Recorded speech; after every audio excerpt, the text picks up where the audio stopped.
برکاتہ پڑھا رہا ہوں، پست آواز میں اسی طرح حاضرات پڑھتی جائیں۔ اعوذ باللہ من الشیطان الرجیم، بسم اللہ الرحمن الرحیم۔ باب قول اللہ ونضع الموازین القسط لیوم القیامہ وأن أعمال بني آدم وقولهم يوزن۔ وقال مجاهد القسطاس العدل بالرومية، ويقال القسط مصدر المقسط وهو العادل، وأما القاسط فهو الجائر۔ حدثنا احمد بن اشکابہ۔ براہ کرم آواز بند کروائیں، یہ بخاری شریف کا درس ہو رہا ہے، آپ بھی خاموش رہیں اور دوسروں کو بھی خاموش رکھیں۔ حدثنا احمد بن اشکابہ قال حدثنا محمد بن فضیل عن عمارة بن القعقاع عن أبي زرعة عن أبي هريرة رضي الله تعالى عنه قال قال النبي صلى الله عليه وسلم كلمتان حبيبتان إلى الرحمن خفيفتان على اللسان ثقيلتان في الميزان، سبحان الله وبحمده سبحان الله العظيم۔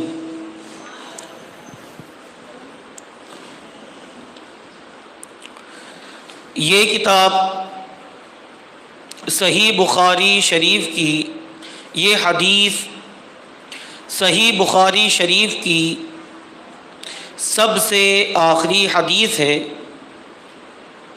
جسے ختم بخاری شریف کے موقع پر پڑھا جاتا ہے۔ بزرگان دین فرماتے ہیں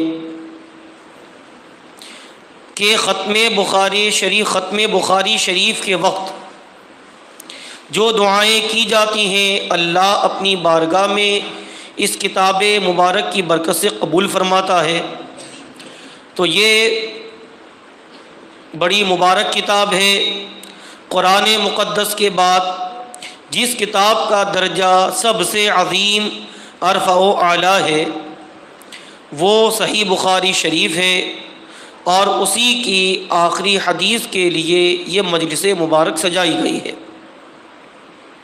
لہذا اس درس کو بغور سنیں، اور انشاءاللہ درس کے آخر میں دعائیں کی جائیں گی۔ اللہ تبارک و تعالی سیدنا امام بخاری رحمۃ اللہ علیہ کے صدقے طفیل میں نبی معظم سرور کائنات جناب محمد الرسول اللہ صلی اللہ علیہ وسلم کے اس احادیث مبارکہ کی برکت سے اس درس مبارک کو اپنی بارگاہ میں اپنے فضل و کرم سے قبول فرمائے، اور اس کتاب کی باتیں ذہن نشین فرمائے، اور اس درس کو ہمارے لیے ذریعہ آخرت بنائے۔ سیدنا امام بخاری رحمۃ اللہ علیہ نے بخاری شریف کا آغاز کتاب الوحی سے فرمایا، اور اس کتاب مبارک کا اختتام کتاب التوحید پر کر رہے ہیں، جس کی یہ آخری حدیث ہے جو ابھی میں نے تلاوت کی۔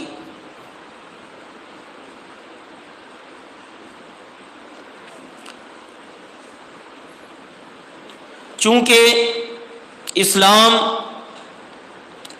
کے عقائد، اعمال یعنی اصول و فروع، ان سب کا مدار وحی الہی ہے۔ وحی الہی سے ہی یہ معلوم ہوتا ہے کہ اسلام یہ زمینی مذہب نہیں بلکہ سماوی مذہب ہے، اللہ کی جانب سے نازل کردہ یہ مذہب ہے جس کی بنیاد وحی الہی پر ہے۔ تو پروردگار عالم نے وحی کے ذریعے مخصوص عقائد کا حکم دیا اور مخصوص باتوں کے، مخصوص اعمال کے بجا لانے کا حکم دیا اور کچھ چیزوں سے روکا، جس سے معلوم ہوتا ہے کہ اسلام کسی انسان کا نہیں بلکہ رب تبارک و تعالی کا بھیجا ہوا یہ مذہب مبارک ہے، اور اس کی بنیاد وحی الہی ہے۔ اس لیے اس بات کی طرف اشارہ کرنے کی غرض سے امام بخاری نے صحیح بخاری شریف کا آغاز کتاب الوحی سے فرمایا،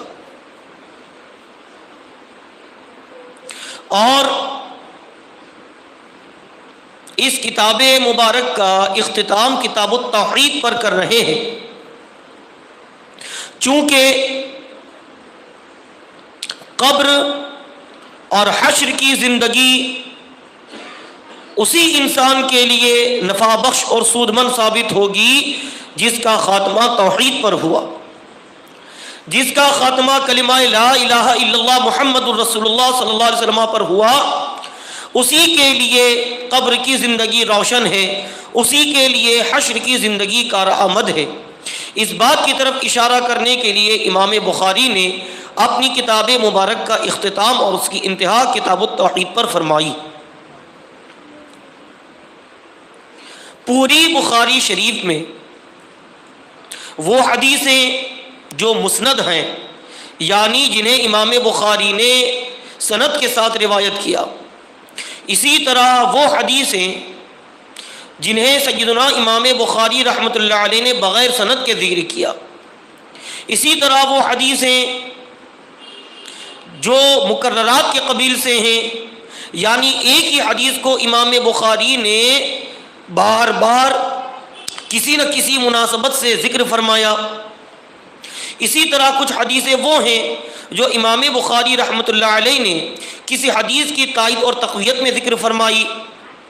غرضی کے صحیح بخاری شریف کی تمام حدیثیں، چاہے وہ سند کے ساتھ ذکر کی گئیں جسے احادیث مسندہ کہتے ہیں، یا بغیر سند کے ذکر کی گئیں جسے احادیث معلقہ کہتے ہیں، یا وہ حدیثیں جو کسی حدیث کی تائید اور تقویت کے لیے ذکر کی گئیں جسے متابعات کہتے ہیں، یا وہ حدیثیں جسے سیدنا امام بخاری رحمۃ اللہ علیہ نے بار بار ذکر فرمایا جو مکررات کہی جاتی ہیں، کل صحیح بخاری شریف کی تمام حدیث کی مجموعی تعداد ہے 8092،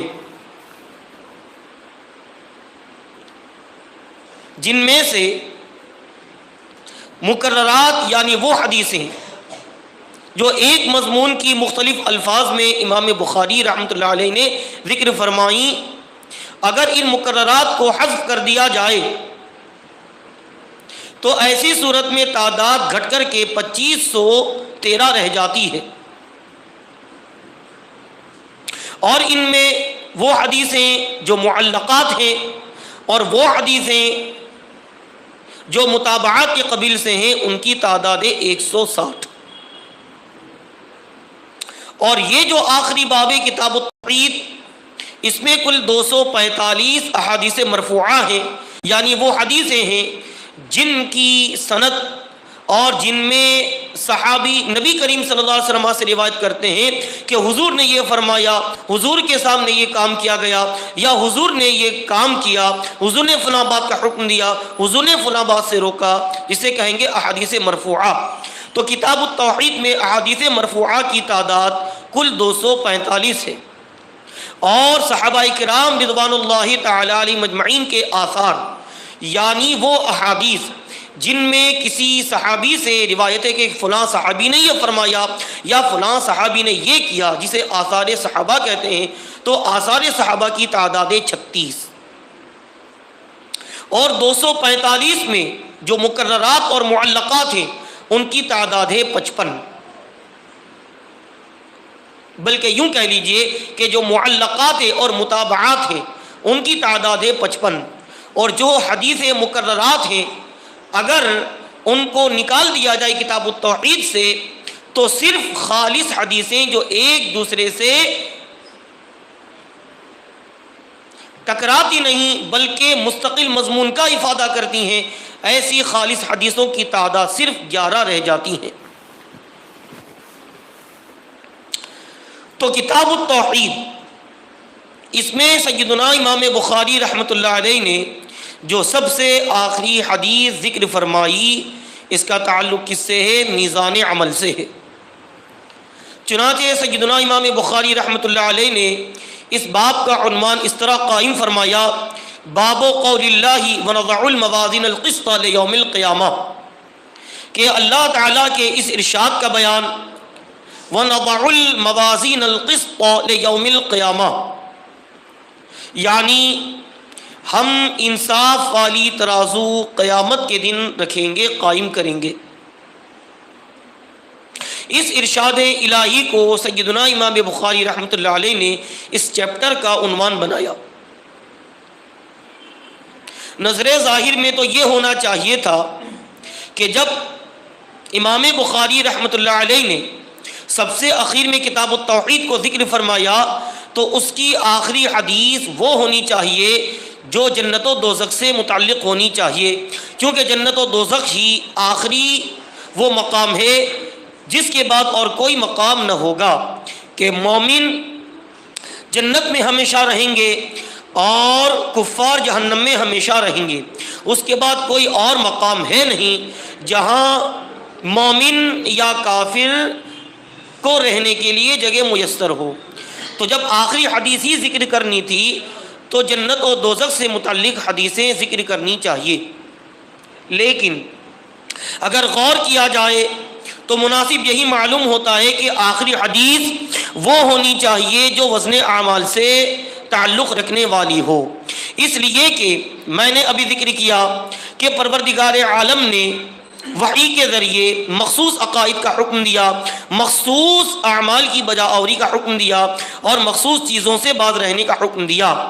اب بندہ اپنے رب کے ان احکام کی تعمیل کس حد تک دنیا میں کر چکا ہے اور کس حد تک اس نے اپنے رب کے ان احکام کی تعمیل نہیں کی، اس کے اظہار کے لیے قیامت کے دن اس سے حساب ہوگا، اس سے مواخذہ ہوگا اور مزید اطمینان کے لیے وزن اعمال ہوگا، یعنی اس کے اعمال تولے جائیں گے تاکہ اس سے یہ دو چار کی طرح واضح ہو جائے کہ بندہ قیامت کہ بندہ دنیا میں اپنے رب کی وحی کے ذریعے نازل شدہ احکام پر کتنا عمل پیرا ہوا اور کس حد تک عمل پیرا نہیں ہوا۔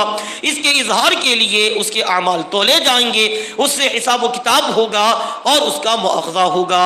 تو چونکہ وزن اعمال ہی وہ مقام ہے جس میں رب کی اطاعت اور عدم اطاعت، رب کے احکام کی بجا آوری یا رب کے احکام سے بغاوت اور نافرمانی کا کھل کر کے پورے طور پر اظہار ہوگا۔ اس کے بعد ہی یہ فیصلہ ہو جائے گا کون جنتی ہے اور کون جہنمی ہے، جس کے بعد نہ کوئی حساب، نہ مؤاخذہ، نہ باز پرس، نہ پرسش، کسی طرح کا کوئی اب اس کے بعد ایسا مقام نہ ہوگا جہاں پر بندوں سے حساب و کتاب ہو، مؤاخذہ ہو، بلکہ عاصی کا یعنی نافرمان کا، مطیع یعنی فرما بردار بندے سے کمان اظہار کا مقام یہ وزن اعمال کا ہوگا، جس کے بعد جنتی اور جہنمی ہونے کا فیصلہ ہو جائے گا۔ اسی لیے مناسب یہی تھا کہ وزن اعمال کو اس کتاب کا آخری عنوان قرار دیا جائے۔ وَنَضَعُ الْمَوَازِينَ الْقِسْطَ لِيَوْمِ الْقِيَامَةِ، اللہ ارشاد فرماتا ہے کہ ہم قیامت کے دن انصاف والی ترازو کو قائم کریں گے۔ اور آگے امام بخاری فرماتے ہیں وَأَنَّ أَعْمَالَ بَنِي آدَمَ وَقَوْلَهُمْ يُوزَنْ، اور اس بات کا بیان کہ بنی آدم یعنی اولاد آدم کے اعمال اور ان کے اقوال تولے جائیں گے۔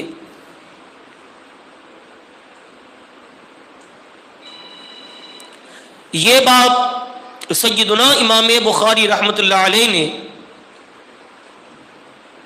معتزلہ جو ایک مشہور و معروف گمراہ گروہ ہے اس کا رد کرنے کے لیے یہ باب قائم فرمایا ہے۔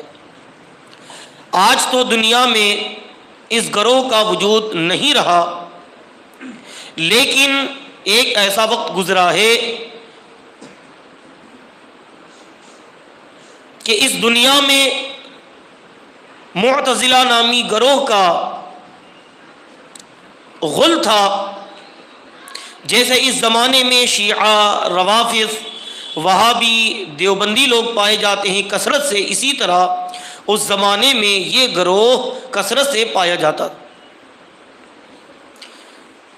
اور امام حسن بصری رحمۃ اللہ علیہ نے اس گروہ کے گمراہ کن عقائد کی وجہ سے اپنی مجلس سے انہیں نکال دیا، یہ فرما کر کے قد اعتزل عنا، کہ اس گروہ کا جو سرغنہ ہے، غالباً اس کا نام ہے واصل بن عطا، یہ ہماری مجلس سے الگ ہو گیا۔ تبھی سے اس سرغنہ کے جو پیروکار اور ماننے والے ہیں انہیں کہتے ہیں معتزلہ۔ اس گروہ کا نظریہ یہ ہے کہ قیامت کے دن اعمال نہیں تولے جائیں گے، اور انہوں نے اس کی بنیاد اپنی عقل پر رکھی، بلکہ یوں کہہ لیجئے اپنی ناقص عقل پر اپنے اس نظریے کی بنیاد رکھی۔ وجہ یہ ہے کہ عقل میں یہ آ ہی نہیں سکتا ہے کہ اعمال تولے جائیں گے، اس لیے کہ وزن اس چیز کا کیا جاتا ہے جو باقی رہنے والی ہو، اور اعمال تو وہ ہیں، مثلا ہم نے نماز پڑھی، نماز پڑھنا ہمارا عمل، جیسے ہی ہم نے سلام پھیرا کہ یہ عمل ختم۔ روزہ رکھنا ہمارا عمل ہوا، جیسے ہی ہم نے روزہ افطار کیا کہ روزہ ختم۔ تو یہ طاعتیں یا یہ عبادتیں یا یہ معصیتیں، یہ گناہ، یہ حسنات، یعنی کہ یہ اعمال خیر و شر، یہ باقی رہنے والے ہیں ہی نہیں۔ تو ان کا وزن کیسے کیا جائے؟ جیسے 1 کلو 500 گرام 10 گرام کوئی چیز اپنا وزن رکھتی ہو، وہ چیز تولی جاتی ہے۔ یہ اعمال وزن رکھتے نہیں، ان کا کوئی وجود ہے ہی نہیں الگ سے۔ جیسے ہی ہم نے طاعتیں ہم بجا لائے، ہمارے بجا لانے کے بعد وہ طاعت تو ختم ہو گئی، تو بھلا قیامت کے دن وہ طاعتیں، وہ نافرمانیاں، وہ گناہ کیسے تولے جائیں گے؟ لہذا قیامت کے دن اعمال کا تولا جانا یہ عبث، بیکار ہے اور عقل میں ناممکن ہے۔ یہ بعض معتزلہ کہتے ہیں، اور کچھ معتزلہ یہ کہتے ہیں کہ عقل میں ممکن تو ہے مگر قرآن و حدیث سے اس کا کوئی ثبوت نہیں۔ سیدنا امام بخاری رحمۃ اللہ علیہ نے اسی گروہ کا رد کرنے کے لیے اس باب کو قائم فرمایا، اور اس باب کا عنوان قرآن مقدس کی اس آیت کریمہ کو ٹھہرایا کہ وَنَضَعُ الْمَوَازِينَ الْقِسْطَ لِيَوْمِ الْقِيَامَةِ، کہ اللہ ارشاد فرماتا ہے کہ ہم قیامت کے دن انصاف والی ترازو قائم کریں گے۔ اور کیا آگے فرمایا؟ وَأَنَّ أَعْمَالَ بَنِي آدَمَ وَقَوْلَهُمْ یوزن، اور انسان کے اعمال اور ان کے اقوال یہ سب تولے جائیں گے، جس سے معتزلہ کے اس نظریے کا رد کرنا چاہتے ہیں کہ یقیناً قیامت کے دن انصاف والی ترازو جسے میزان عمل کہتے ہیں وہ پروردگار عالم قائم فرمائے گا، اور انسان کے اعمال یا اقوال، یعنی انسان نے اپنے منہ سے چاہے ذکر خیر کیا یا کسی کا برا ذکر کیا، چاہے جھوٹ بولا، کسی کی غیبت اور چغلی کی، یا اپنی زبان سے ذکر اللہ ادا کیا، تلاوت قرآن کریم انسان نے اپنی زبان سے ادا کیا، اسی طرح انسان کے نیک اعمال، یہ نماز، روزے، حج، زکوٰۃ، صدقات، یا انسان کے اعمال بد، یہ زنا ہے، چوری ہے، ڈکیتی، جو بھی ہے، یہ سب کے سب تولے جائیں گے۔ لہذا معتزلہ کا یہ قول کہ اعمال اور اقوال یہ تولے نہیں جائیں گے، یہ غلط۔ اب ظاہر ہے کہ انہوں نے جو دلیل پیش کی کہ یہ طاعتیں چاہے ان کا تعلق قول سے ہو یا عمل سے ہو یہ ختم ہو جانے والی ہیں، تو بھلا ان کا وزن کیسے ہو؟ تو اس کا جواب کیا ہے؟ تو ہمارے جمہور مفسرین اور اکثر محدثین جو اہل سنت سے تعلق رکھتے ہیں یہ اس کے دو جواب دیتے ہیں۔ پہلا جواب تو یہ کہ پروردگار عالم نے ہر انسان کے لیے جو وہ دنیا میں نیکی اور بدی کرتا ہے اس کو لکھنے کے لیے کرامن کاتبین کو مقرر فرمایا ہے، جو ہر انسان کے ساتھ ہوتے ہیں، جن کا کام ہی یہ ہے کہ انسان جو اعمال خیر کرتا ہے یا جو اعمال بد کرتا ہے، جو بدی یا جو نیکی جو وہ کرتا ہے، اسے لکھ لیا کرتے ہیں اپنے رجسٹر اور اپنے دفتر میں۔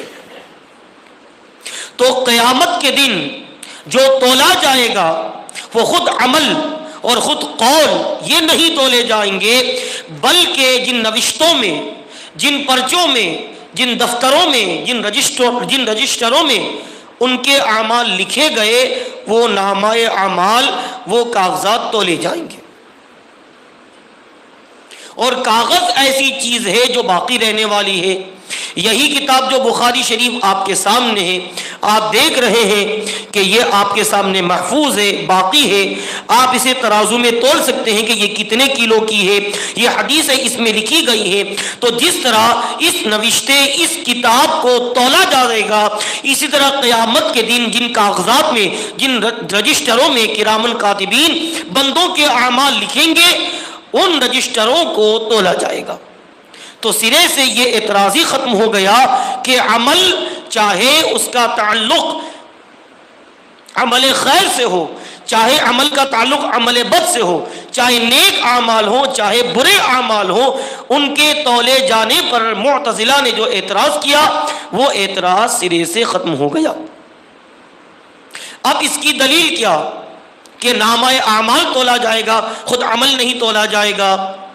تو اس کی دلیل یہ پیش کرتے ہیں کہ امام ترمذی رحمۃ اللہ علیہ نے اپنی سنن ترمذی میں، امام ابن ماجہ نے سنن ابن ماجہ میں، امام بیہقی نے کتاب البعث میں، اور امام ابن حبان نے اپنی صحیح ابن حبان میں، امام حاکم نے مستدرک میں، اور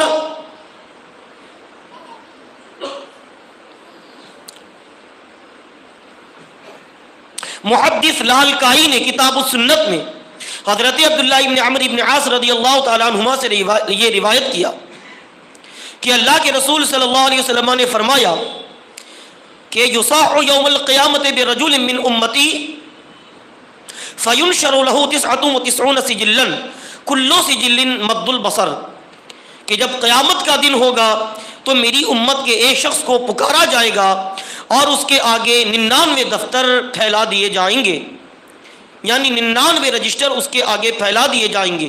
کلو سجل مد البصر، ہر رجسٹر کی لمبائی کا یہ عالم ہوگا کہ جہاں تک نظر کام کرتی ہے وہاں تک اس رجسٹر کے کاغذات کی لمبائی ہوگی۔ پھر حضور فرماتے ہیں رب تبارک و تعالی اس بندے سے مخاطب ہو کر فرمائے گا، اے میرے بندے، یا عبدی اتنکر من ھذا شیئا، ان رجسٹروں میں جو تیرے اعمال بد لکھے ہوئے ہیں کیا تجھے ان میں سے کسی عمل سے انکار ہے؟ پھر اللہ فرمائے گا اظلمک کتبتی، کیا میرے کرامن کاتبین فرشتوں نے تم پر کوئی ظلم بھی کیا تھا؟ وہ بندہ عرض کرے گا لا یا رب، نہیں پروردگار، اس رجسٹر میں جو میرے برے عمل لکھے گئے ہیں میں ان میں سے کسی کا انکار نہیں کرتا، نہ تیرے محافظ فرشتوں نے مجھ پر کوئی ظلم کیا۔ پھر اللہ فرمائے گا الک عذر او حسنۃ، کیا تیرے پاس اپنے اس عمل بد کی صفائی میں کوئی عذر بھی ہے یا تیرے پاس کوئی نیکی ہے؟ وہ بندہ عرض کرے گا فیہاب الرجل ویقول، تو بندہ خوف زدہ ہو کر عرض کرے گا لا یا رب، نہیں اے میرے پروردگار۔ غور کیجئے وہ مقام کتنا بھیانک ہوگا جب رب تبارک و تعالی 99 رجسٹر تا حد نظر اس کے سامنے کھولے گا، وہ سارے کے سارے دفتر اس کے گناہوں سے بھرے ہوئے ہوں گے، نفسی نفسی کا وہ عالم ہوگا، اور بندہ آخر میں عرض کرے گا پروردگار نہ میرے پاس کوئی صفائی ہے نہ میرے پاس کوئی نیکی ہے، مگر اللہ ارشاد فرمائے گا بلا ان لک عندنا حسنۃ، نہیں اے میرے بندے، یقیناً ہماری بارگاہ میں تیری ایک نیکی رکھی ہے۔ انک لا انہ لا ظلم علیک اليوم، آج کے دن تجھ پر کوئی ظلم نہ ہوگا۔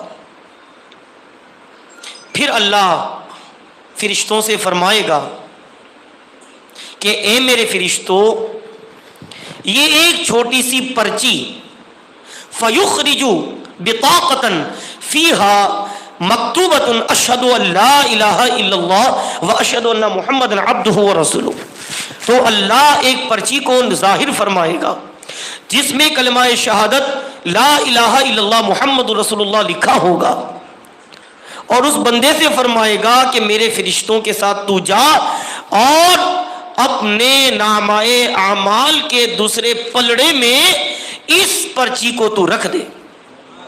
وہ بندہ عرض کرے گا یا رب ما هذه البطاقہ مع هذه السجلات، اے میرے پروردگار ایسے بڑے بڑے رجسٹروں کے سامنے اس چھوٹی سے پرچی کی کیا حیثیت؟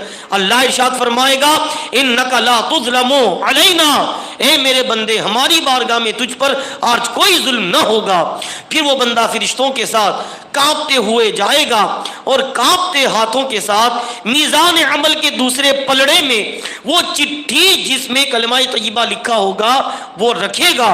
حدیث پاک میں آیا ہے فطاشت السجلات وثقلت البطاقہ ولا يثقل مع اسم اللہ شیء، جب بندہ اس چھوٹی سی پرچی کو رکھے گا تو اللہ کے فضل و کرم سے 99 دفتروں کا پلڑا ہلکا ہو جائے گا، اور ایک چٹھی جس میں کلمہ طیبہ لکھی ہے اس کا پلڑا بھاری ہو جائے گا۔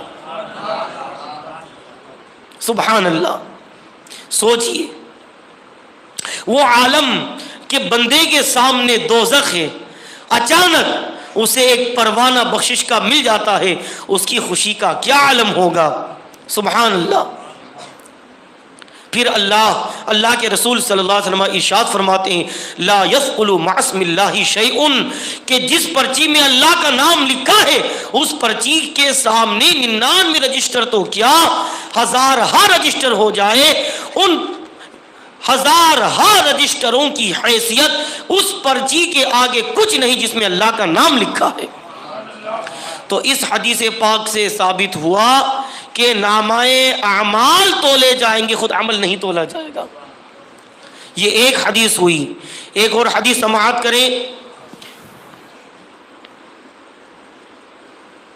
حضرت عبداللہ ابن العاص رضی اللہ تعالی عنہما سے روایت ہے، وہ فرماتے ہیں کہ اللہ تبارک و تعالی کی بارگاہ میں قیامت کے دن حضرت ابو البشر آدم علیہ السلام کا ایک امتیازی مقام ہوگا، چنانچہ عرش کی کشادگیوں میں آپ کے لیے ایک مقام، ایک جگہ تیار کی جائے گی، اور اس مقام پر حضرت ابو البشر سیدنا آدم علیہ السلام کو قائم فرما کر کہا جائے گا کہ اپنی اولاد کے اعمال کی نگرانی کرو، کون دوزخ میں جا رہا ہے، کون جنت میں جا رہا ہے، اور آپ کے جسم مبارک پر، جسم انور پر دو سبز رنگ کے لباس ہوں گے، حضور ارشاد فرماتے ہیں ان کی لمبائی ایسی ہوگی کہ انہ نخلۃ صعوق، گویا کہ کوئی لمبا کھجور کا پیڑ ہو،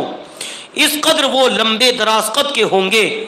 تو آپ عرش کی کشادگیوں میں اللہ کی جانب سے جو ممبر نصب کیا جائے گا اس پر کھڑے ہو کر اپنی اولاد کے اعمال کی نگرانی کر رہے ہوں گے۔ یکایک ایک امتی پر آپ کی نظر جائے گی جو حضور صلی اللہ علیہ وسلم کا امتی ہوگا، جسے فرشتے کھینچ کر جہنم کی طرف لے جا رہے ہوں گے۔ یہ دیکھ کر حضرت ابو البشر آدم علیہ السلام حضور سے عرض کریں گے یا احمد، یا احمد، کہ اے احمد، اے احمد۔ حضور فرمائیں گے لبیک یا ابو البشر، ابو البشر حاضر ہوں، حاضر ہوں، فرمائیں کیا حکم ہے؟ تو حضرت آدم علیہ السلام فرمائیں گے یہ دیکھو آپ کی امت کا ایک شخص ہے جسے فرشتے دوزخ کی طرف لے جا رہے ہیں۔ جب حضور یہ دیکھیں گے حضور فرماتے ہیں فَأَشُدُّ الْمِئْزَرَ، میں کمر کس لوں گا، وَأُسْرِعُ فِي أَثَرِ الْمَلَائِكَةِ، اور ان عذاب کے فرشتوں کے پیچھے دوڑ کر جاؤں گا اور کہوں گا قفو یا رسول ربی، اے میرے رب کے فرشتوں رک جاؤ، ٹھہر جاؤ، مگر وہ فرشتے کہیں گے نحن الغلاظ الشداد الذین لا نعصی ما امرنا اللہ، ہم بڑے سخت اور کرے فرشتے ہیں، اللہ کے حکم کی ہم نافرمانی نہیں کرتے، وَنَفْعَلُ مَا نُؤْمَرُ، ہمیں جو حکم ہوتا ہے وہی ہم کرتے ہیں، ہم اسے چھوڑیں گے نہیں۔ حضور فرماتے ہیں جب میں مایوس ہو جاؤں گا تو اپنے دائنے اپنے بائیں ہاتھ سے داڑھی پکڑ کر عرش کی طرف رخ کر کے اللہ کی بارگاہ میں عرض کروں گا یا رب قد وعدتنی اللہ تخزینی فی امتی، اے میرے پروردگار تو نے مجھ سے وعدہ فرمایا تھا کہ مجھے اپنی امت کے آگے، مجھے اپنی امت کے معاملے میں تو رسوا نہ فرمائے گا۔ حضور کا یہ عرض کرنا ہوگا کہ حضور فرماتے ہیں پروردگار عالم کی طرف سے ندا فرمائی جائے گی اے میرے فرشتوں اطیعوا محمدا، محمد صلی اللہ علیہ وسلم کی اطاعت کرو، جو یہ حکم دے رہے ہیں اسے مانو، ردوا هذا الرجل الى المقام، جہاں سے تم لے گئے تھے وہاں اس شخص کو دوبارہ لے جاؤ۔ اب حضور فرماتے ہیں پھر اس آدمی کو ایک پلڑے میں کھڑا کر دیا جائے گا، وَأُخْرِجُ مِنْ حُجْزَتِي بِطَاقَةً، میں اپنے ازار بند یعنی نیفے سے ایک چھوٹی سی پرچی نکالوں گا۔ حضور فرماتے ہیں وہ پرچی کیسے ہوگی؟ کل ان مولا، انگلیوں کے پور جیسی ہوگی۔ کیسی ہوگی؟ انگلیوں کے پور جیسی وہ پرچی ہوگی۔ حضور فرماتے ہیں اس شخص کو جب میزان العمل میں رکھا جائے گا تو ساتھ میں وہ پرچی کو رکھ دوں گا۔ جب اس پرچی کو رکھ دوں گا تو کیا ہوگا؟ حضور فرماتے ہیں اس آدمی کا پلڑا بھاری ہو جائے گا، فَيُنَادَى، رب کی طرف سے ندا کی جائے گی سعیدہ و سعید جدہ، کہ یہ آدمی بھی خوش نصیب ہوا اور اس کی قسمت نے بھی آج اس کا ساتھ دیا، یہ خوش قسمت ہو گیا، اے میرے فرشتوں اسے جنت میں لے جاؤ۔ امام عشق و محبت فرماتے ہیں سنتے ہیں کہ محشر میں صرف ان کی رسائی ہے، گر ان کی رسائی ہے لو جب تو بنائی ہے۔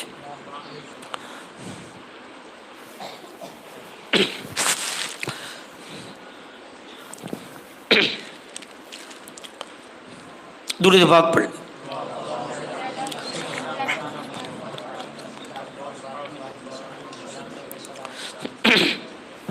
وہ بندہ عرض کرے گا اے میرے فرشتوں ذرا رکو تو صحیح، میں اس آدمی سے تو پوچھ لوں یہ کون ہے۔ تو فرشتے رک جائیں گے اور وہ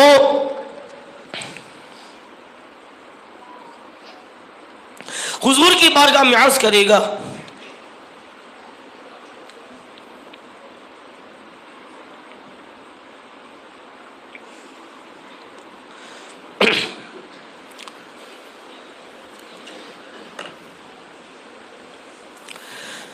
کہ آپ کے اخلاق کتنے اچھے ہیں، ما احسن وجہک، آپ کتنے خوبرو ہیں، وما احسن خلق کا، اور آپ کی کتنے حسین اخلاق ہیں، من انت، آپ ہیں کون؟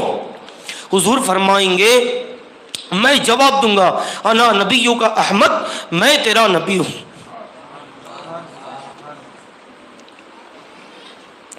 پھر حضور فرمائیں گے،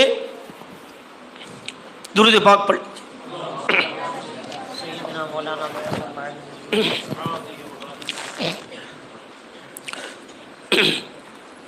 حضور فرمائیں گے کہ یہ جانتے ہو پرچی کیا ہے؟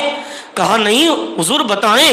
حضور فرمائیں گے دنیا میں جو تو مجھ پر درود پاک پڑھا کرتا تھا یہی وہ پرچی ہے۔ حضور فرماتے ہیں وافت کا احوج ما تکون الی، یہ درود تیرے کام اس وقت آ گیا، اس نے تیرا پورا پورا بدلہ دے دیا جب تجھے اس کی سب سے زیادہ ضرورت تھی۔ اس سے پتا چلا کہ قیامت کے دن جو تولا جائے گا میزان عمل میں وہ نامہ اعمال تولا جائے گا۔ یہ ہوا ایک جواب۔ دوسرا جواب،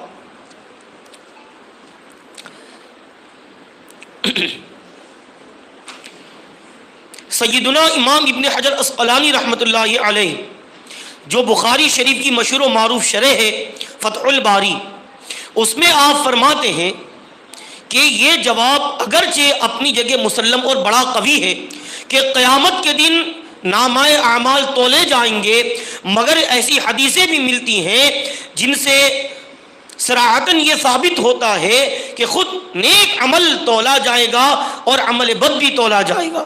چنانچہ وہ فرماتے ہیں کہ امام ترمذی نے، امام ابن ابو داود نے اور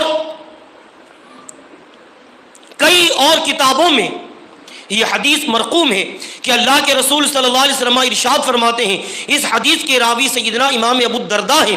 حضرت ابو الدرداء فرماتے ہیں اللہ کے رسول صلی اللہ علیہ وسلم نے فرمایا ما یوضع فی المیزان اثقل من خلق حسن، کہ میزان عمل میں اخلاق حسنہ سے زیادہ بھاری کوئی چیز رکھی ہی نہیں جائے گی۔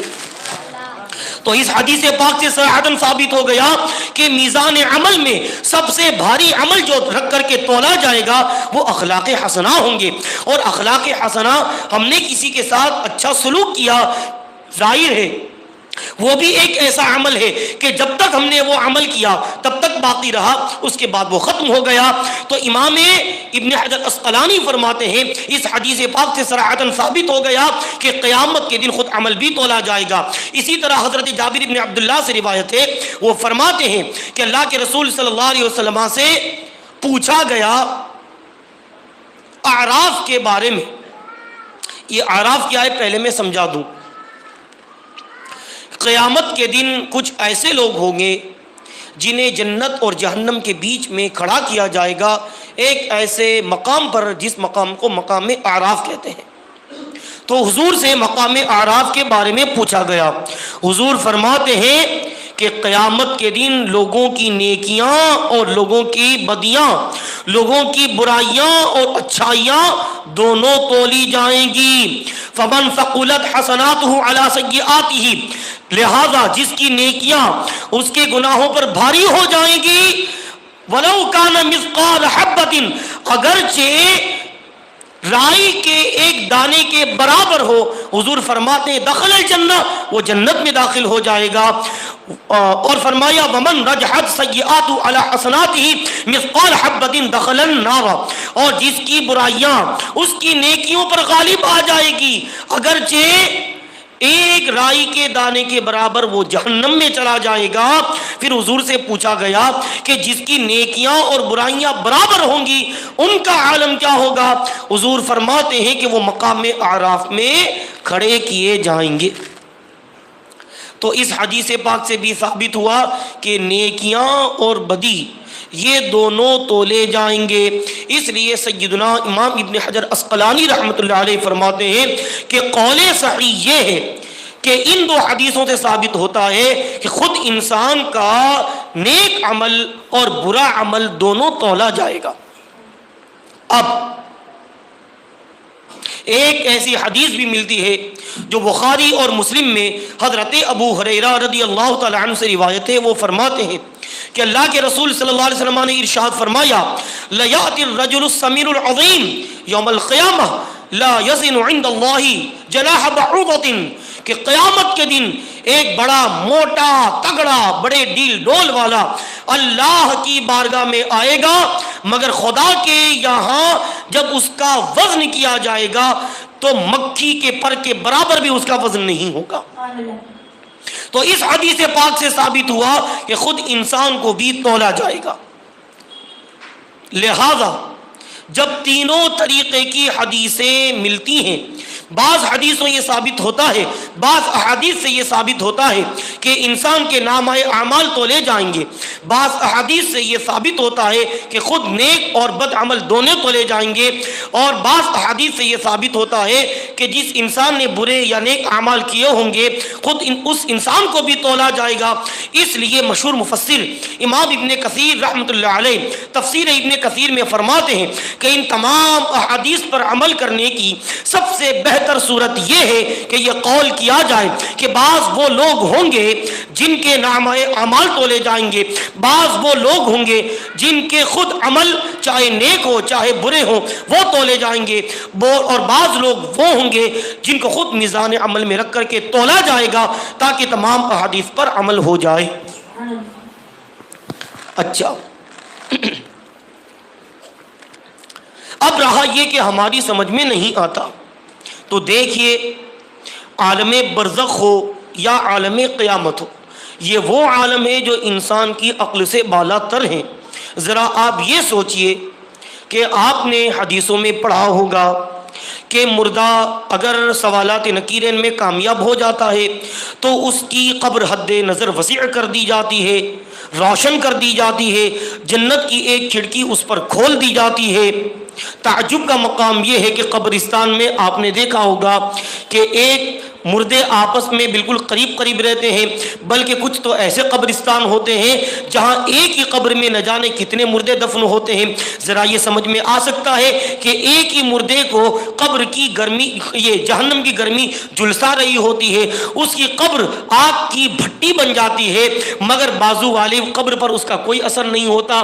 ایک ہی قبر میں جو مختلف مردے ہیں، اس مردے پر جو جنت کی نعمتوں کا اثر ہوتا ہے وہ اثر اس مردے تک نہیں پہنچتا ہے جو اس کے بازو ہی میں ہے جس پر جہنم کے دروازے کھول دیے گئے ہیں۔ اور جب اس کی قبر حد نظر وسیع کر دی جائے گی تو آس پاس دوسرے بھی تو مردے ہوں گے، حالانکہ اسے عذاب دیا جا رہا ہوگا۔ تو قیامت اور برزخ یہ ایسی چیزیں ہیں جو انسان کی دسترس سے باہر ہیں، اس لیے اگر ہماری عقل میں نہیں آتا تو یہ ہماری عقل کا قصور ہے۔ ٹھیک ہے، اب دیکھیے وَنَضَعُ الْمَوَازِينَ الْقِسْطَ لِيَوْمِ الْقِيَامَةِ، ہم قیامت کے دن انصاف والی ترازو کو قائم کریں گے۔ اب یہاں کچھ علمی بات بتا دوں، الموازین یہ ہے جمع کا صیغہ، اس کا واحد المیزان۔ تو قیامت کے دن جس میزان عمل میں بندوں کے اعمال تولے جائیں گے وہ ایک ہے یا ایک سے زیادہ۔ اگر ایک ہے تو المیزان آنا چاہیے، اور اگر ایک سے زیادہ ہے تو الموازین کا لفظ جو جمع کا صیغہ ہے وہ بالکل درست۔ تو میزان عمل جس میں بندوں کے اعمال تولے جائیں گے وہ ایک ہے یا ایک سے زیادہ۔ تو اس میں ہمارے علماء اہل سنت کا اختلاف ہے۔ بعض علماء یہ فرماتے ہیں کہ ہر شخص کی اپنی اپنی ایک میزان ہوگی جس میں اس کے اعمال بد اور اعمال خیر تولے جائیں گے، اور ان تمام میزانوں کو ایک بڑی میزان کے اندر رکھا جائے گا، اس لیے الموازین یہ جمع کا صیغہ استعمال ہوا۔ مگر صحیح اور راجح قول یہ ہے کہ میزان عمل ایک ہی ہے، اس کی وسعت کا عالم یہ ہے کہ حضرت سلمان فارسی رحمۃ اللہ علیہ سے روایت ہے، وہ فرماتے ہیں کہ میزان عمل کا ایک پلڑا اتنا وسیع اتنا چوڑا ہے کہ لو وضع فی احداہما السماوات والارض ومن فیہن لوسعہ، کہ اگر ایک پلڑے میں ساتوں آسمان اور زمین اور ان کے درمیان کی تمام چیزیں رکھ دی جائیں تو تمام چیزیں ایک پلڑے میں آ جائیں گی۔ صرف ایک پلڑے کی وسعت کا یہ عالم ہے، اور اس ترازو کے بیچ میں جو عمود ہوگا جس کو ستون کہتے ہیں، اس کی لمبائی چوڑائی کا عالم یہ ہے کہ مشرق سے لے کر مغرب تک جتنا فاصلہ ہے اتنا فاصلہ بیچ والے ستون کا ہوگا. اتنا وسیع و عریض وہ میزان عمل ہوگا.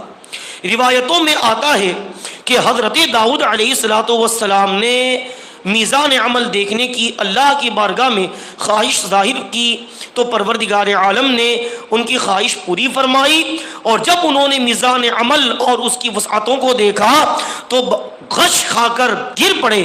جب انہیں ہوش آیا تو بارگاہ الہی میں عرض کیا، مولا اتنی وسیع و عریض میزان جس کے ایک پلڑے کا یہ عالم ہے، تیرا کون بندہ اس کے پلڑے کو بھرے گا اپنے نیک اعمال سے؟ اللہ ارشاد فرمائے گا کہ اے داؤد، جس کے بارے میں میں خیر چاہوں گا، ایک چھوٹے سے عمل کے ذریعے پوری میزان کا، یعنی میزان عمل کا جو نیکی کا پلہ ہوگا وہ پورا پلڑا چھوٹے سے عمل سے میں بھر دوں گا. تو جب میزان عمل کی وسعت کا یہ عالم ہے، اس میں لاکھوں اربوں کروڑوں ان گنت دنیا کی تول اور میزان آ سکتی ہے، اس لیے اس کے عظیم اور اتنے بڑے جسم کو دیکھتے ہوئے صیغہ جمع ذکر کیا گیا اور فرمایا گیا الموازین. جیسا کہ اللہ تبارک و تعالی نے حضور اقدس صلی اللہ علیہ وسلم کے بارے میں ارشاد فرمایا قرآن مقدس میں، یا ایھا الرسل کلوا من الطیبات واعملوا صالحا، کہ اے رسولوں کی جماعت، کلوا من الطیبات، پاک روزی کھاؤ، واعملوا صالحا، اور نیک عمل کرو. حضور تو ایک ہی ہے. اس آیت کریمہ کی کئی تفسیر ہے، ان میں ایک تفسیر یہ کہ اس آیت کریمہ میں مخاطب صرف حضور ہے. تو کیا ہونا چاہیے؟ حضرت مولانا ساجد رضا علیمی بیٹھے ہیں، یہ ہونا چاہیے یا ایھا الرسول، مگر قرآن فرماتا ہے یا ایھا الرسول کلوا من الطیبات واعملوا صالحا. مفسرین نے فرمایا کہ اس آیت کریمہ کی جو تفسیر کی گئی کہ اس میں مخاطب صرف حضور ہے، اس تفسیر کے مطابق یا ایھا الرسل، اس میں جو الرسل صیغہ جمع ذکر کیا گیا، کلو یہ بھی جمع کا صیغہ ہے، واعملو یہ بھی صیغہ جمع ہے، یہ حضور کی عظمت شان کا اظہار کرنے کے لیے.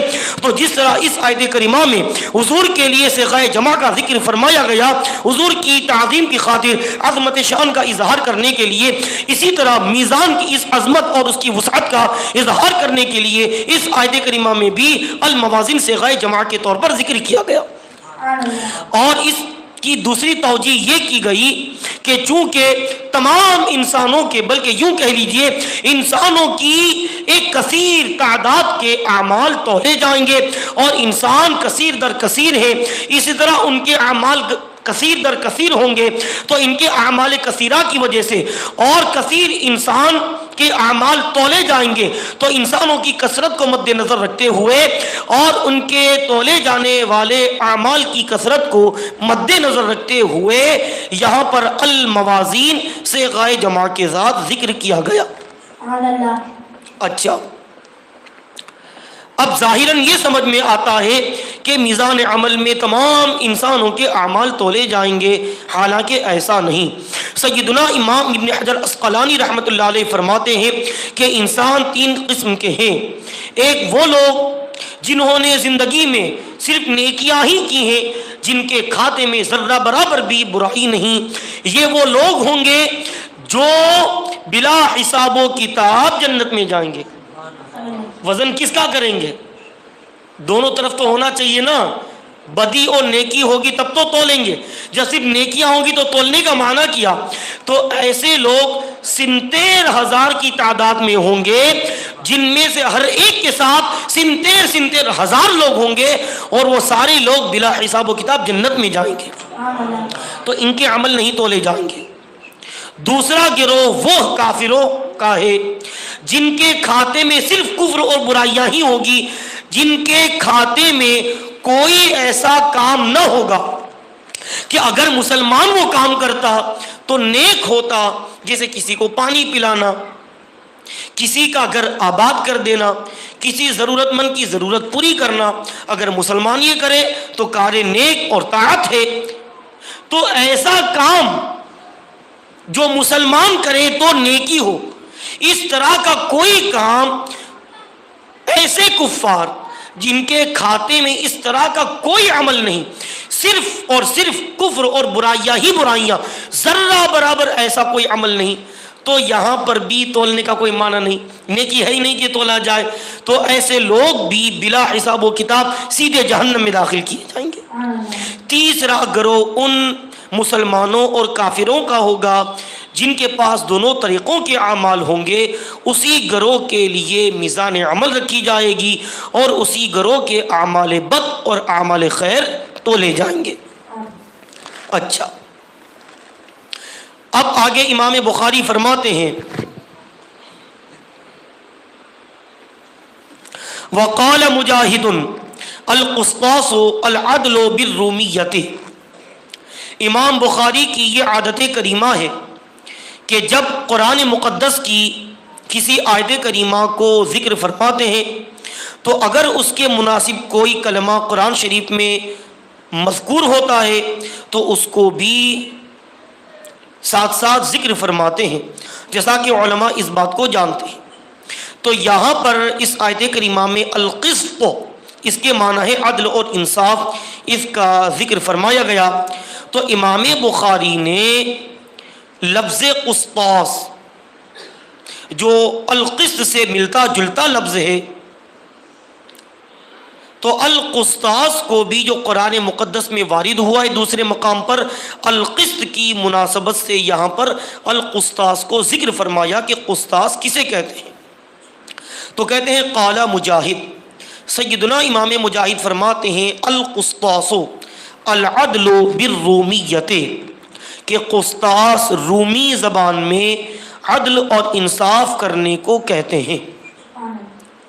اس سے پتہ چلتا ہے کہ قرآن مقدس میں کچھ ایسے الفاظ ہیں جو دوسری زبان کے اصلاً تھے، مگر اہل عرب نے اپنی زبان میں اس کو استعمال کیا بطور عربیت، اور ایسے الفاظ کو قرآن نے اپنی کتاب میں مقرر رکھا ہے۔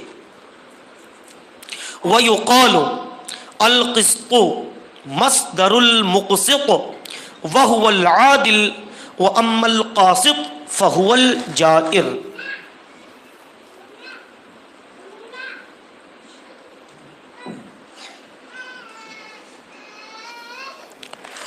القسط جو الموازین کے بعد متصلا مذکور ہوا، الموازین القسط، اس میں القسط کا معنی ہے عدل اور انصاف۔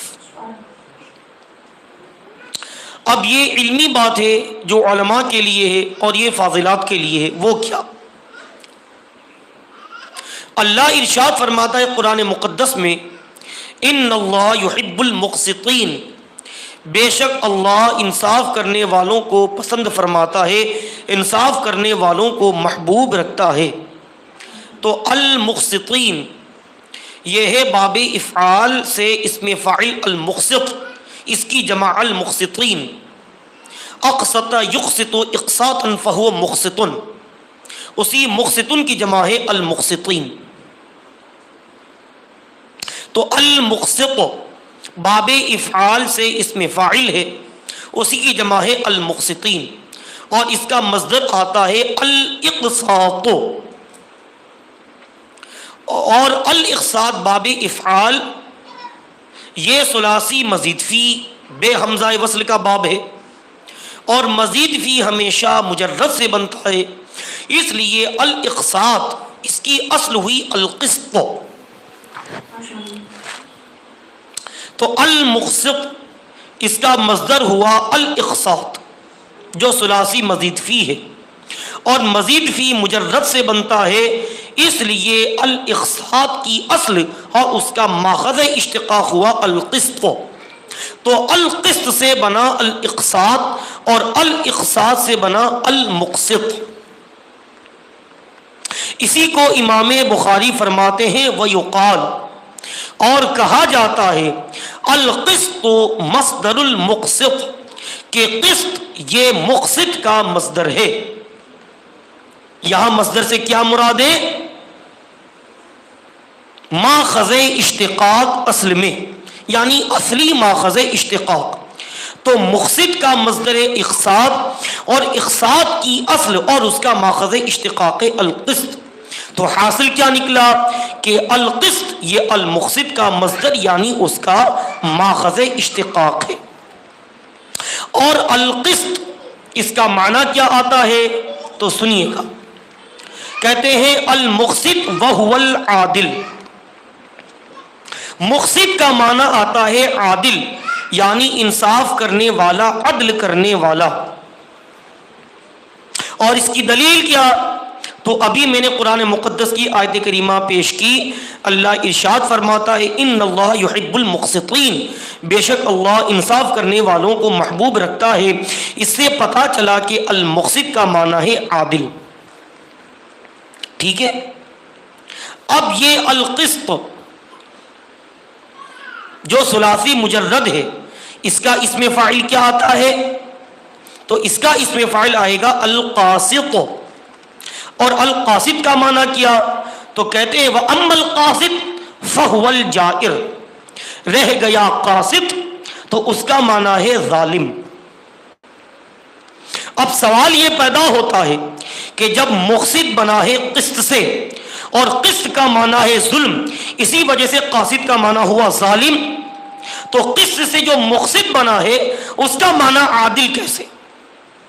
تو وجہ یہ ہے کہ باب افعال کی خاصیات میں سے ایک خاصیت ہے سلب ماخذ، ماخذ کو مسلوب کر دینا. تو اس کا ماخذ کیا ہے؟ القسط. اس کے معنی ہے انصاف.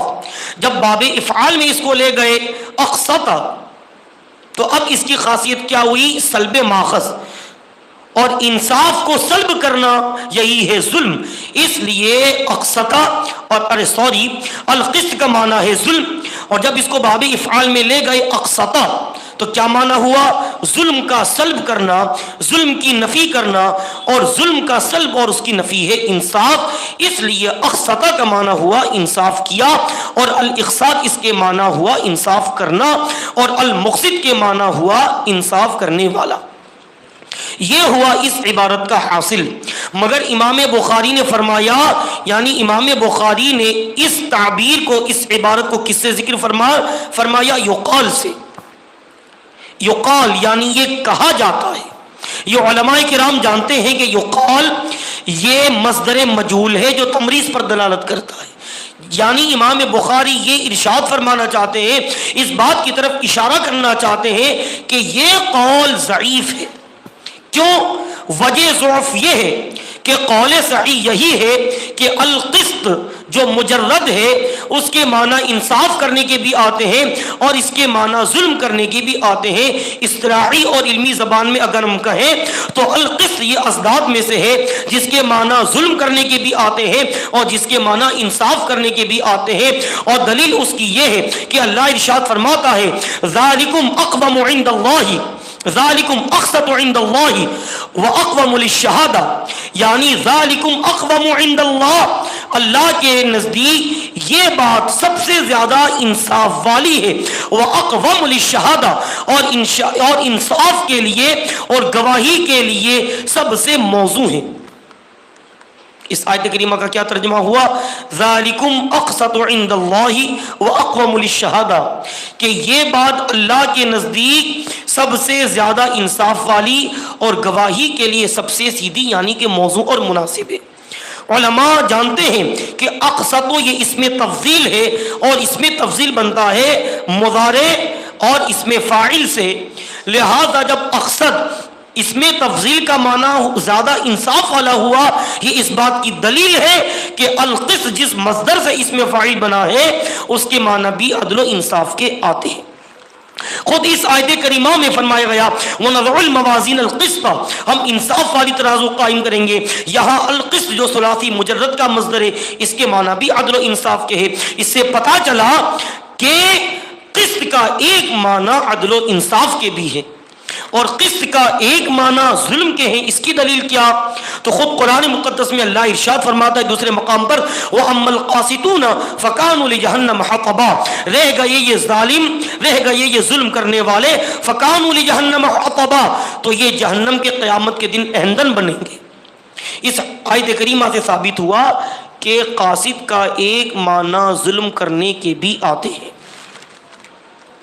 جب قرآن مقدس کی دونوں آیتوں سے یہ ثابت ہوا کہ قسط کے معنی ظلم کرنے کے بھی آتے ہیں اور قسط کے معنی انصاف کرنے کے بھی آتے ہیں، لہذا قسط کا وہ معنی جو انصاف کرنے کے ہیں اسی سے باب افعال کا مصدر اخصاص لیا گیا ہے، لہذا اس قول کی وجہ صحت باقی نہ رہی۔ ایک بڑا مشہور واقعہ ہے جو اس مقام پر ذکر کرنا لذت سے خالی نہ ہوگا۔ سیدنا سعید ابن جبیر جو سید التابعین ہیں، تابعین کے سردار ہیں اور بڑے بے باک تھے، بڑے سے بڑے ظالم گورنر کی وہ حق کے معاملے میں کوئی پرواہ نہیں کرتے۔ ان کے زمانے میں جو ظالم گورنر تھا حجاج ابن یوسف ثقفی، آپ لوگ جانتے ہوں گے کہ اس امت کا یہ اتنا ظالم ترین بادشاہ تھا کہ اس نے نہ جانے کتنے صحابہ اور تابعین کا قتل عام کروایا ہے۔ یہ اس امت کا بدنما داغ ہے، حجاج ابن یوسف ثقفی۔ حضرت سعید ابن جبیر اتنے پائے کے اللہ کے برگزیدہ بندے تھے کہ حجاج جیسے ظالم اور جابر حکمران کی بھی جب گرفت کرنی ہوتی تو آپ اس کی کوئی پرواہ نہیں کرتے، بلا خوف لومۃ لائم حق بات برملا اس کے سامنے ظاہر فرما دیتے۔ ایک مرتبہ اس نے آپ کو اپنے دربار میں آزمانے کے لیے بلایا کہ دیکھیں آپ کتنے حق گو ہیں۔ دربار میں بلا کر حجاج نے اپنے بارے میں پوچھا کہ میرے بارے میں تمہارا کیا خیال ہے؟ آپ نے فرمایا انت العادل القاسط، جس کا ظاہر معنی ہے کہ تو انصاف کرنے والا اور تو عدل کرنے والا ہے۔ آپ کی زبان مبارک سے اس لفظ کا نکلنا تھا کہ سارے درباری حیرت میں پڑ گئے کہ پیٹھ پیچھے دیکھیں تو نہ جانے کیا کیا کہتے ہیں، مگر آج جب امیر وقت کے سامنے پیشی ہوئی تو خوف اور موت سامنے دیکھ کر موت کا خوف اتنا دل میں سر پر سوار ہو گیا اور دل میں موت کا خوف اتنا بس گیا کہ ایسے ظالم اور جابر حکمراں کو عدل و انصاف کرنے والا کہہ بیٹھے۔ آپ مسکرا رہے تھے۔ حجاج اگرچہ ظالم اور جابر تھا مگر بڑا ذہین اور فطین تھا۔